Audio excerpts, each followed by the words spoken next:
By the time you reached her, Marion was already dead. Malcolm stood over her, gripping a blade, surrounded by other bloodhounds. But you'd watched Malcolm die at your hand. He'd been buried. How was he here? Laughing, he said Sloane was an old fool who worshipped a statue instead of Nui. And Nui's chosen were ineffectual idiots who'd failed to secure victory after centuries.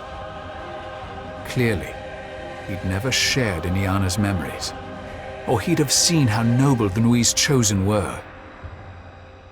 Nui had known them only briefly, but had the utmost respect for them. For the good of everyone, they'd sworn to fight Anthalon for eternity.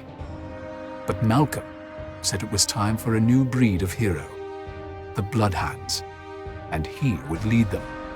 All they needed was the Ring of Nui.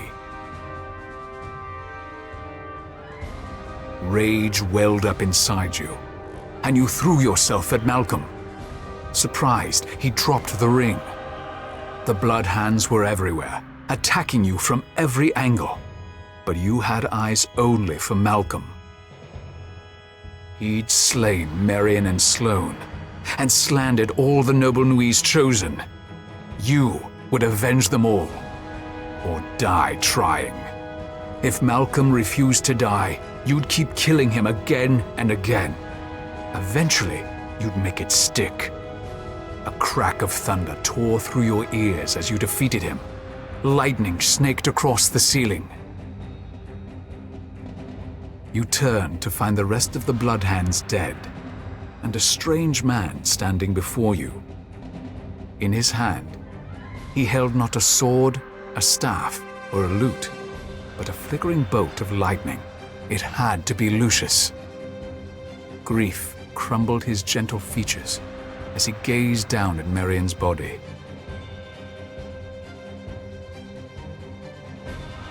Lucius slipped the Ring of Nui back onto his finger. You recognized the simple band immediately from Iana's memories.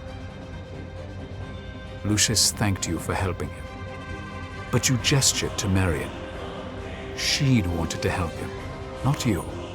To reward her devotion, if he was such an almighty god, he needed to bring her back to life. Lucius offered a regretful smile and murmured that he didn't have that kind of power. He was no god and didn't want to be. He was only a hero who'd once made a vow to his beloved. It was true that while everyone knew Nui's name, no one called Lucius a god. But then why had Marion wasted so much breath on him? Maybe Malcolm had been right. Maybe Nui's chosen were just ineffectual fools. Lucius laughed. He said there was no need to grieve and no need to hurry. He might be powerless, but he did know someone who could help. He leveled a finger at you.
Lucius explained that the magic contained within the golden runes was a pure magic. Unlike necromancy, it wouldn't taint or twist the soul of the person being resurrected. Years ago, Anthelon had faked his own death and pulled back his troops. Thinking the war was finally over, Nui's Chosen left the hereafter and re-entered normal life. They arrived on New Year, started families, and took up new careers. Finally having the chance to share in what they'd spent so long protecting. Just when their last ounces of fear were replaced by the bliss of life, Anthelon attacked. His forces were fiercer and more deadly than ever. The risk of his breaking through the gate had never been greater. Nui's Chosen were forced to abandon their new lives and return to the war. But before leaving, they gave their children a special mark to protect them. A golden rune. You were an heir of the noblest lineage ever to tread the earth.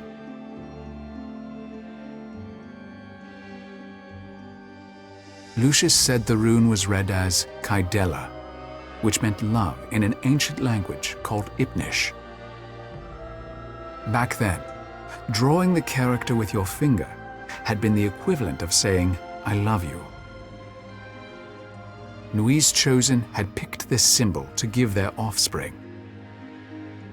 Drawing the magic from their own life forces, Nui's Chosen traced the rune on each child. Their children were marked with a love so strong, it could be concentrated into physical form. Malcolm had used his mark on himself.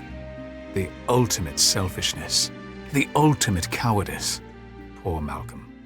He hadn't wasted his death or even his life. He'd wasted love itself. Some Nuyans had been fearful of the special magic the heirs held and kept the truth a secret. Even people like Marion, who knew the heirs were special, could never figure out exactly how. Marion, a good and loyal friend. The golden rune on your arm began to glow, brighter and brighter. As its light flared up, your eyes widened. Marion drew a breath. The golden mark vanished from your arm, never to return. Marion awoke with a musical laugh. Your suspicions about her heritage had been correct. She was one of the noble Marions, betrothed to the prince himself. She already knew that as queen, she wanted to lead people back to their rightful place on Aurora.